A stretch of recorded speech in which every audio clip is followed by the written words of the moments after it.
माझ्या शेतामधील 2 एकर ऊस पेटून देण्यात आला। तसेच माझ्या आईला जिवंत जाण्याचा प्रयत्न करण्यात आला। तसेच माझ्या रानातील ड्रीप आणि पाईपलाईन फोडण्यात आली, ड्रीप चोरून नेण्यात आली।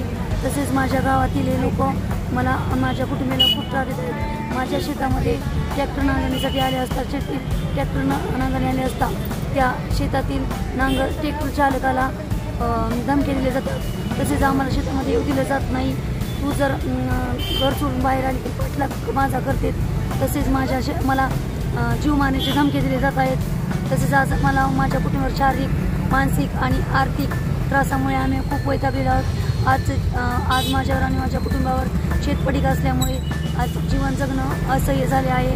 आज आमच्यावर उपासमारीची वेळ आलेली आहे। त्यामुळे मला न्याय मिळेपर्यंत आणि या लोकांना अटक होईपर्यंत मी हे उपोषण चालू ठेवणार आहे।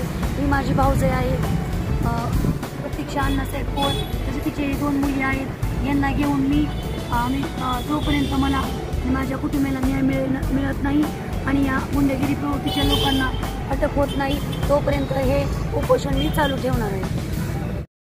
ताज्या बातम्यांसह ठळक घडामोडी पाहण्यासाठी आजच डीडी दर्पण न्यूजला लाईक करा, शेअर करा व सबस्क्राईब करायला विसरू नका।